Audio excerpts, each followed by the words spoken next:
नमस्कार। आज हम एक बहुत ही दिलचस्प विषय पर बात करने वाले हैं, विज्ञान और मौन।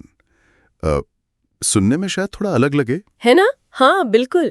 एक तरफ बाहरी दुनिया की खोज, दूसरी तरफ अंदरूनी शांति। सही, पर हमारे पास जो स्रोत हैं, कुछ लेख और प्रेजेंटेशंस, वो ये बताते हैं कि इनके बीच एक गहरा कनेक्शन है। खासकर ये आंतरिक मूल्यों और आत्म जागरूकता के जरिए जुड़े हुए हैं। दिलचस्प है। आमतौर पर तो हम इन्हें बिल्कुल अलग-अलग ही देखते हैं। स्रोत ये कहते हैं कि भाई विज्ञान जो है वो अवलोकन और प्रयोग से बाहर की सच्चाई ढूंढता है, हाँ, और मौन मतलब ध्यान वगैरह वो हमें अपने अंदर के सत्य से मिलाता है, शांति से, अपने अनुभव से।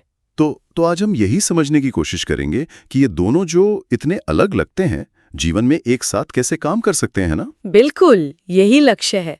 तो फिर ये कनेक्शन बनता कहाँ है? मतलब विज्ञान का लॉजिक और मौन की शांति, इनमें कॉमन क्या है? स्रोत एक जरूरी बात कह रहे हैं, मूल्य, वैल्यूज, हाँ, जैसे सत्य, शांति, ईमानदारी, जिज्ञासा।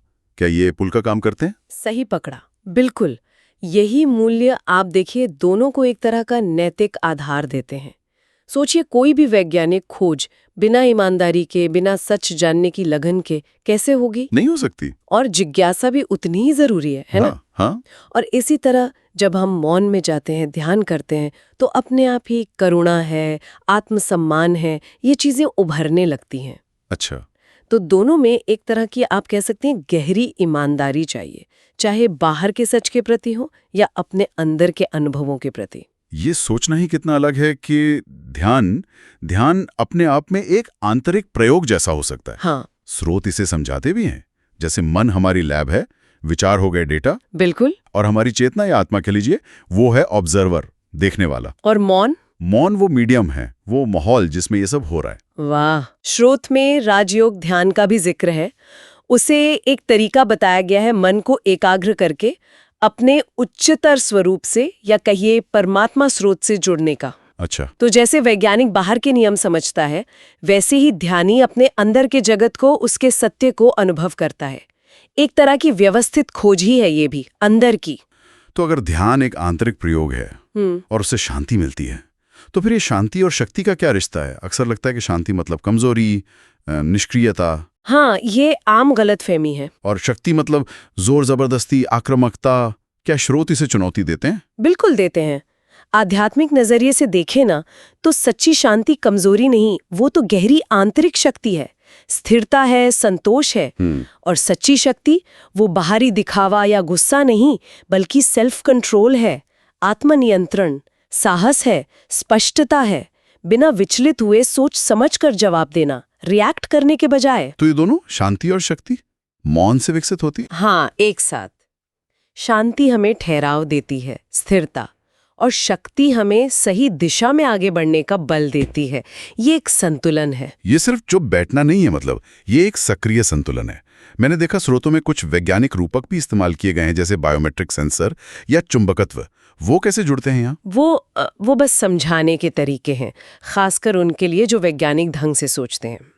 जैसे बायोमेट्रिक सेंसर, वो हमारी आंतरिक संवेदनशीलता की तरह है। अच्छा। जैसे सेंसर शारीरिक बदलाव पकड़ते हैं, वैसे ही ध्यान हमें मन के छोटे छोटे बदलावों, भावनाओं के प्रति ज्यादा जागरूक बनाता है। समझ गया। या जैसे चुंबकत्व का उदाहरण है कि कैसे शुद्ध पॉजिटिव विचार वो अच्छी ऊर्जा को अपनी तरफ खींचते हैं। ये बस समझने के लिए रूपक हैं। और जब ये दोनों मिलते हैं, विज्ञान की बाहरी खोज और मौन की आंतरिक स्थिरता, तब क्या होता है? क्या परिणाम होते हैं? तब परिणाम बहुत शक्तिशाली होते हैं। सोचिए, जब विज्ञान मूल्यों के साथ चलता है, तो ऐसे आविष्कार होते हैं जो सिर्फ तकनीकी कमाल नहीं, बल्कि सच में मानवता की सेवा करते हैं। स्रोत इसे सतत नवाचार कहते हैं। हाँ, सस्टेनेबल इनोवेशन। बिल्कुल। और वैसे ही जब मौन से मिली अवेयरनेस हमारे फैसलों में आती है, तो हम ज्यादा शांत और ज्यादा स्पष्टता से निर्णय ले पाते हैं। यानी बेहतर लीडरशिप, बेहतर निर्णय। हाँ, ध्यान और ज्ञान का ये मेल एक संतुलित जीवन की ओर ले जाता है, हमारी बुद्धि को अंदर की स्थिरता गाइड करती है। तो इसे रोजमर्रा की जिंदगी में कैसे लाया जाए? कुछ प्रैक्टिकल सुझाव है? हाँ, बिल्कुल है, और बहुत सरल है।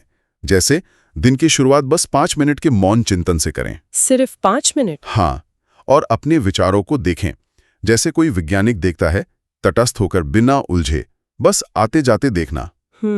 फिर अपने रोज के फैसलों में सचेत रूप से मूल्यों को लाने की कोशिश करें।